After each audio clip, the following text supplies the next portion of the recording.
नमस्कार, good morning, सुप्रभात। आप सभी का स्वागत है मॉर्निंग न्यूज के इस बुलेटिन में। मेरा नाम है सिद्धांत त्रिपाठी। रुक करते सीधा खबरों के साथ, जहां पर रायसेन में नवजात बच्ची को कचरा गाड़ी में फेंकने की घटना के विरोध में वार्ड 13 और 14 के रहवासियों ने एसडीएम को एक ज्ञापन सौंपा है। लोगों ने दोषियों पर कड़ी कार्रवाई और उनके घरों को जमींदोज करने की मांग की। फिलहाल नवजात बच्ची सिविल अस्पताल में स्वस्थ है। पुलिस ने बच्ची की मां को गिरफ्तार कर जेल भेज दिया है, जबकि पिता हल्के धाकड़ अभी भी फरार है।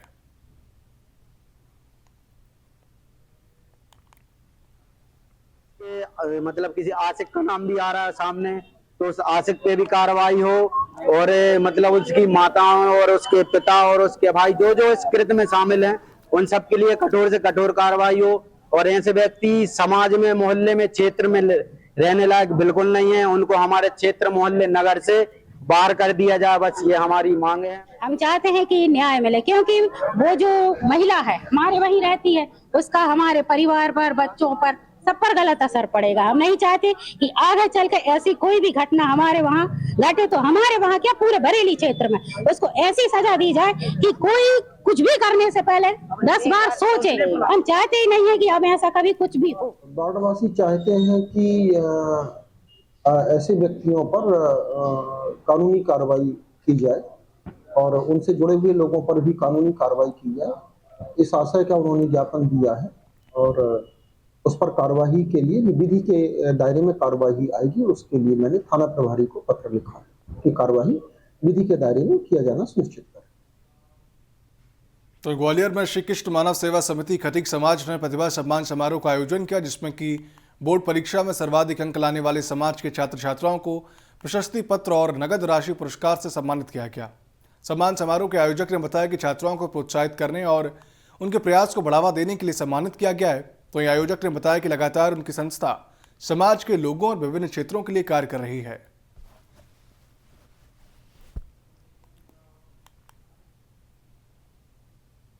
तो नीमच जिले के जीरन थाना क्षेत्र में बाढ़ में फंसे ग्रामीण का पुलिस ने सकुशल रेस्क्यू कर लिया। दरअसल रेतम नदी पर बने गाडगिल सागर बांध के गेट खोलने से पानी का बहाव तेज हो गया था, जिससे सुंदरलाल खेत पर फंस गया। सूचना मिलते ही थाना प्रभारी उमेश यादव के नेतृत्व में पुलिस टीम ने ग्रामीणों और पटवारी नवीन तिवारी की मदद से रस्सी के सहारे सफल रेस्क्यू ऑपरेशन चलाकर सुंदरलाल को बाहर निकाल लिया। परिजनों और ग्रामीणों ने पुलिस प्रशासन का आभार जताया है।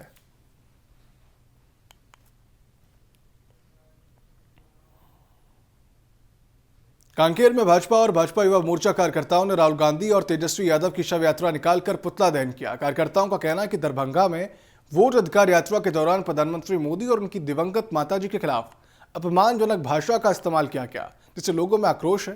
भाजपा कार्यकर्ताओं ने मांग की है कि राहुल और तेजस्वी पूरे देश से माफी मांगे, अन्यथा 13 दिन बाद मृत्यु भोज कर विरोध जारी रखा जाएगा।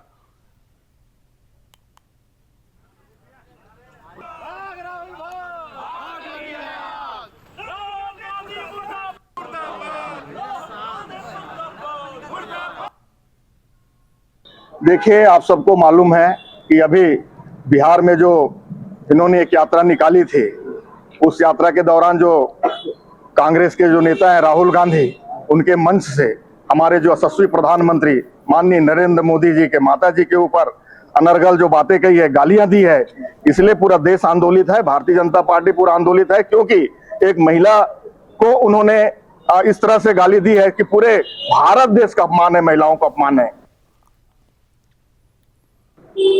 कांग्रेस पार्टी के द्वारा और आरजेडी के तेजस्वी यादव के कार्यकर्ताओं के द्वारा देश के यशस्वी प्रधानमंत्री, 140 करोड़ देशवासियों के प्रधानमंत्री को उन्होंने और उनके स्वर्गीय माता जी को उन्होंने भद्दी गालियां दी है, अभद्र व्यवहार किया है। इसका भारतीय जनता युवा मोर्चा पुरजोर विरोध करता है। देश के सारे नेता इसकी निंदा कर रहे हैं। तो भोपाल के बैरागढ़ के मछली मार्केट इलाके में रविवार को 13वीं कार्यक्रम के दौरान एक बड़ा हादसा हो गया। अचानक जमीन धंसने से आधा दर्जन महिलाएं गहरे गड्ढे में जा गिरी और घायल हो गई। परिवारजन भवन के हिस्से में रसोई का कार्यक्रम कर रहे थे, तभी यह हादसा हुआ है। महिलाओं को तुरंत बाहर निकाला गया और नजदीकी क्लिनिक में इलाज के लिए पहुंचाया गया। घटना के बाद इलाके में अफरा तफरी का माहौल बना रहा।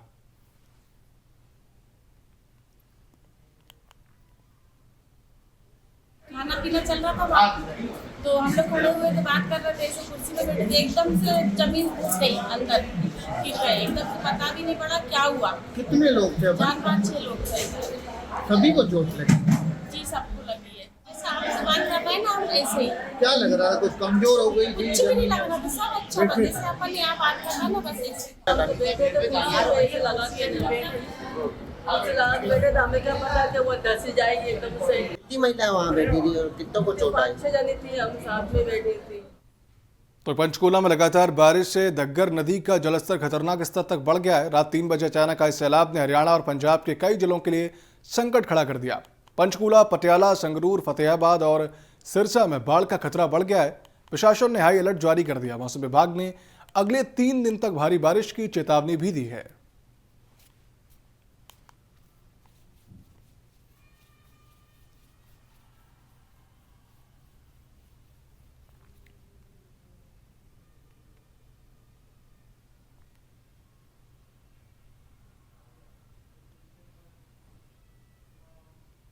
धमतरी जिले की उदंती सीतार नदी टाइगर रिजर्व में ट्रैप कैमरे में तेंदुआ कैद हुआ है। तस्वीरों में तेंदुआ अपने शिकार को खाते हुए नजर आ रहा है।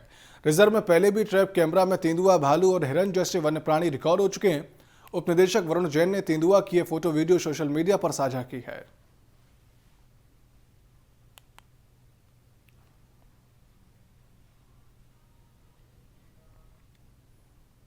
तो बीजापुर में 11 अगस्त से 30 नवंबर तक चल रहे राज्यव्यापी साइबर जन जागरूकता अभियान के तहत स्कूल, कॉलेज और हाट बाजारों में कार्यक्रम आयोजित किए जा रहे हैं। इनमें महिलाओं व बच्चों के खिलाफ अपराध रोकथाम, साइबर ठगी से बचाव, 1930 हेल्पलाइन और अभिव्यक्ति ऐप की जानकारी भी दी जा रही है।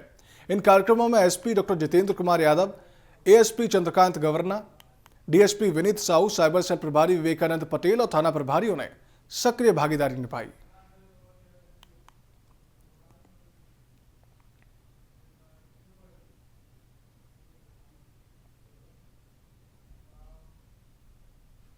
और अब बात मध्य प्रदेश की राजधानी भोपाल की, जहां से एक बड़ी खबर सामने निकल कर आ रही है। भोपाल से एक बड़ी खबर, जहां पर भोपाल और इंदौर में आईटी का छापा देखने को मिला है।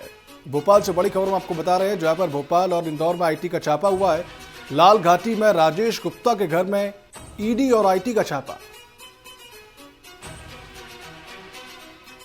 लाल घाटी में पंचवटी पार्क हाउस नंबर 5 पर पड़ा छापा। आपको बता दें, आईटी और ईडी की रेड मारी गई है। बड़ी संख्या में फोर्स के साथ अधिकारी मौजूद है। भोपाल से बड़ी खबर, जहां भोपाल और इंदौर में आईटी का छापा पड़ा है। लाल घाटी में राजेश गुप्ता के घर ईडी और आईटी ने छापा मारा। मेडिकल सर्जिकल आइटम बनाते हैं राजेश गुप्ता। इनके बाद उनके बंगले पंचवटी पर आईडी छापा मारा गया है। राजेश गुप्ता के घर में चल रही छापे की कार्रवाई, बड़ी संख्या में फोर्स वहां मौजूद है। भोपाल से बड़ी खबर हम आपको बता रहे हैं, जहां पर भोपाल और इंदौर में ईडी और आईटी के छापे पड़े हैं। लाल घाटी में राजेश गुप्ता के घर ईडी का छापा पड़ रहा है। बड़ी संख्या में फोर्स वहां पर मौजूद है। अधिक जानकारी के लिए मेरे सहयोगी भोपाल से गब्बर सिंह जुड़ चुके हैं। गब्बर, ये बड़ी खबर सामने निकल कर आ रही है कि इस तरीके से ईडी और आईटी की जो रेड है वो पड़ रही है वहां पर, और क्या कुछ उस पर अपडेट सामने निकल कर आया है, चूंकि बड़ी संख्या में फोर्स भी वहां पर मौजूद है, इसलिए क्या कुछ अपडेट है? जी बिल्कुल, देखिए आपको बता दें कि राजधानी भोपाल का जो लालघाटी इलाका है, लालघाटी इलाके में राजेश गुप्ता नाम के व्यक्ति रहते हैं और ये पंचवटी पार्क है जो उसी में रहते हैं। एक चौकी कॉलोनी है और नाम है पंचवटी पार्क। मकान नंबर इनका 5 है। इसमें ईडी और आयकर विभाग की टीमों ने छापा मारा है। बड़ी बात यह है कि मध्य प्रदेश की राजधानी भोपाल और इंदौर में एक साथ में दबिश दी गई है। आयकर विभाग की टीम और ईडी की टीम ने साथ में छापा मारा है। बड़ी संख्या में पुलिस फोर्स लगाया गया है, क्योंकि इंदौर में भी बड़ा फोर्स लगाया गया है और भोपाल में भी लगाया गया है। बताया जा रहा है कि जो राजेश गुप्ता हैं, जिनके घर पर छापा पड़ा है, जो मेडिकल सर्जिकल आइटम के कारोबारी हैं, तो मेडिकल के कहा जाए कि आइटम बनाते हैं, सामान बनाते हैं। इसको लेकर के इनकी जो अनियमितताएं हैं, विशेष तौर से जो आयकर को लेके उसको लेकर के इनके घर पे छापा पड़ा है। साथ में ये भी बताया जा रहा है कि जितेंद्र तिवारी हैं, शैलेंद्र तिवारी हैं, मोहन शर्मा मेडिकल स्टोर वाले हैं जो इक्विपमेंट सप्लाई करते हैं। ये सीनियर आईएएस अधिकारी और दलालों के माध्यम से ये करते हैं काम। तो ये जानकारी एक और जो निकल के सामने आई है कि सीनियर आईएएस अधिकारी हैं। अब मामला ये है कि ये सीनियर अधिकारी हैं कौन, हालांकि अभी तक कोई आधिकारिक बयान नहीं आया है। कितने अभी तक ईडी के लिए और आयकर विभाग की टीम के लिए इनके घर में कितना पैसा मिला है, चल और अचल संपत्ति क्या है, कितने का इन्हें जो आयकर का जो कहा जाए कि छुपाया है आयकर से। तो ये तमाम चीजें हैं। अभी हालांकि टीम का अंदर छापेमारी की कार्रवाई के साथ में सर्चिंग चल रही है, लेकिन अभी आधिकारिक बयान सामने निकल के नहीं आया है कि इनके घर में अभी क्या मिला है क्या नहीं मिला है। लेकिन बड़ी बात यह है कि ईडी और आयकर विभाग की जो दोनों टीमें हैं, दोनों टीमों ने जब एक साथ छापा मारा तो मध्य प्रदेश की राजधानी भोपाल समेत इंदौर और भी जो बड़े शहर हैं, ग्वालियर हो, जबलपुर हो, कटनी हो, तो ये तमाम जो शहर हैं, इन शहरों के बड़े कारोबारियों में हड़कंप भी मच गया है। और भोपाल के लालघाटी इलाके में जहां पर ये पंचवटी पार्क में रहते, वहां पर तो ये समझ लीजिए कि एक खून सपाट टाइप का माहौल बन गया है। हर कोई इनके मकान की तरफ देख रहा है और कहा जाए कि एक शंका की नजर से जैसे लोग देखते हैं वैसे देख रहे हैं। हालांकि कुछ लोग ऐसे भी दिखाई दे रहे हैं कि खुश तो नजर आ रहे हैं लेकिन वो चेहरे से बयां नहीं कर रहे हैं, लेकिन लोग देख रहे हैं। मतलब माना जाता है कि ये बड़ा कारोबार है इनका और ये दलालों से मिलके ये जो इनकम टैक्स है उसे बचाते हैं। जी, ये तमाम जानकारियों के लिए बहुत बहुत शुक्रिया गब्बर आपका। हम बात कर रहे थे भोपाल की, जहां पर भोपाल और इंदौर में आईटी और ईडी की दबिश देखने को मिली है। बड़ी संख्या में फोर्स के साथ वहां पर अधिकारी मौजूद है और ये जो सर्जिकल सामान बनाने वाले व्यापारी हैं उनके घर पर ये आईटी और ईडी की रेड देखने को मिली है। अब कुछ आधिकारिक बयान सामने निकल कर आएगा तो इस पर अपडेट सामने आएगा।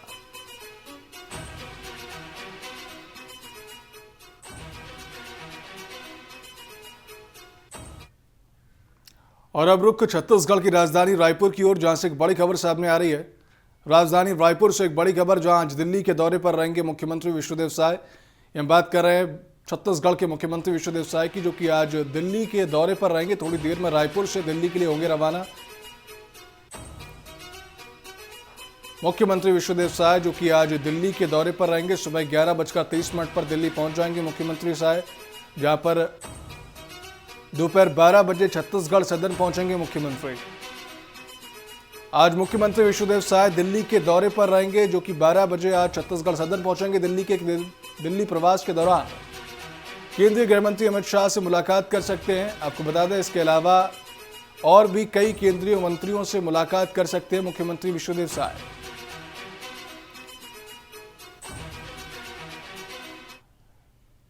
और अब रुक करते खबरों की ओर, जहां खनियादाना में श्री 1008 नेमीनाथ दिगंबर जैन मंदिर पर दशलक्षण पर्व के मौके पर पहली बार जैनिज्म एग्जीबिशन का आयोजन हुआ है। इस कार्यक्रम के आयोजक सुरभि पुजारी थी और इसमें मुख्य अतिथि के रूप में तहसीलदार निशिकांत जैन शामिल हुए। बच्चों ने जैन तीर्थों के मॉडल, नृत्य, नाटक और भजनों की प्रस्तुति दी। आयोजक सुरभि पुजारी ने बताया कि उद्देश्य बच्चों को जैन तत्वज्ञान और परंपराओं से जोड़ना है।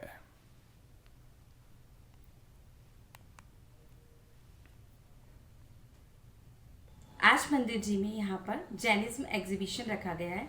जस्ट लाइक साइंस एग्जीबिशन, हमारा प्रयास ये था कि हम भी जैनिज्म एग्जीबिशन रखें, जिसमें छोटे छोटे बच्चों के द्वारा जैन धर्म के सिद्धांतों को मॉडल के द्वारा आप सभी के समक्ष प्रस्तुत कर सके।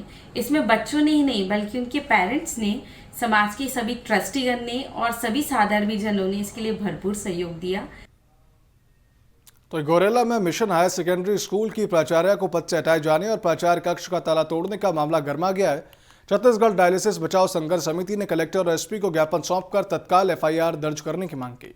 प्राचार्य भावना आर्थर ने आरोप लगाया कि ताला तोड़कर दस्तावेजों से छेड़छाड़ की गई और 45,000 नकद गायब हो गए। समिति ने दोषियों के आपराधिक रिकॉर्ड का हवाला देते हुए कार्रवाई और सुरक्षा की मांग की है।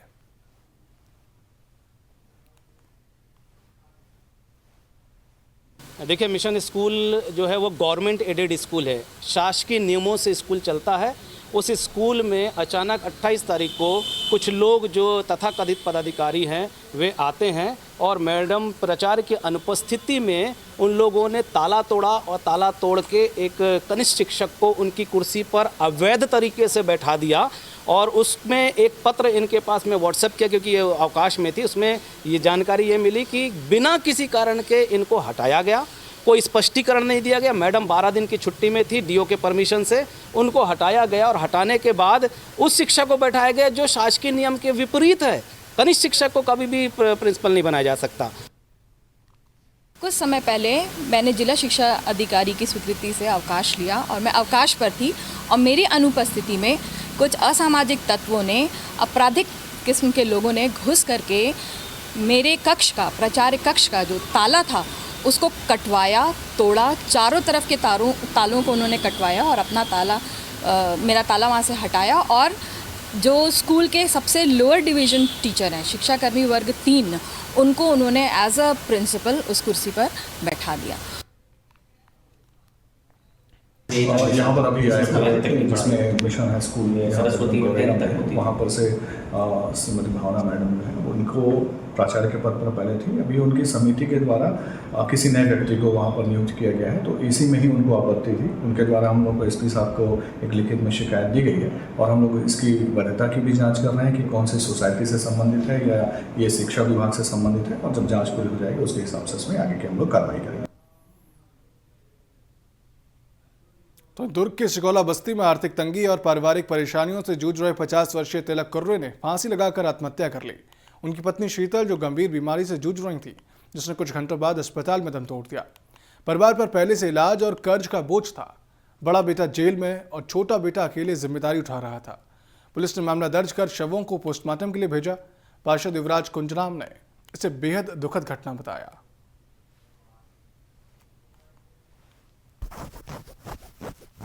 मेरे घर के पास रहते थे वो तिलक कुर्रे जी, उनकी आर्थिक स्थिति एकदम खराब थी और पति पत्नी में थोड़ा अनबन हुआ था, झगड़ा टाइप का। 1-2 दिन पहले उसकी पत्नी एडमिट थी डिलन हॉस्पिटल में और अचानक 4 बजे करीब कल 31 तारीख को शाम को उनके हस्बैंड फांसी लगा लिया घर में।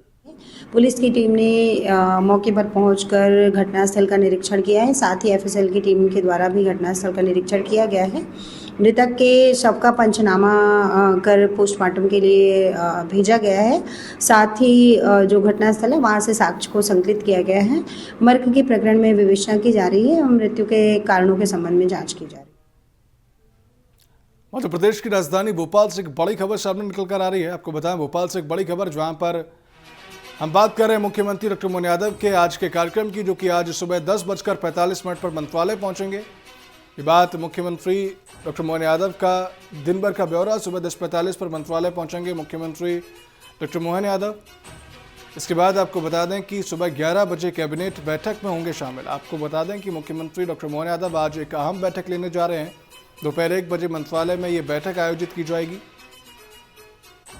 जिसमें कि सभी कैबिनेट मिनिस्टर्स मौजूद रहेंगे और कई अहम निर्देशों पर फैसला लिया जाएगा। दोपहर 2:30 पर मुलाकात के लिए समय आरक्षित किया गया है। मुख्यमंत्री डॉक्टर मोहन यादव के आज के कार्यक्रम आपको बता दें, आज मुख्यमंत्री भोपाल में एक कैबिनेट बैठक कर रहे हैं, जिसमें कि कई अहम निर्देशों का पालन किया जाएगा। कई जरूरी दिशा निर्देश भी दिए जाएंगे अधिकारियों को और मंत्रियों को। इसके अलावा 2 बजे के बाद मुलाकात के लिए समय आरक्षित रखा गया है।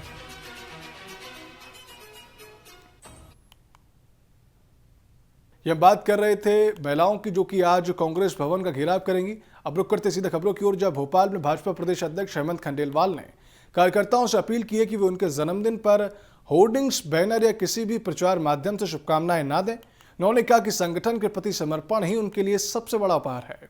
कार्यकर्ताओं का स्नेह, आशीर्वाद और समर्थन ही उनकी असली पूंजी है, जिसके लिए वे हृदय से आभारी हैं।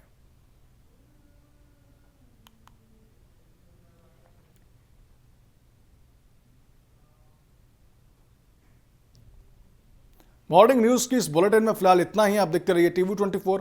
नमस्कार।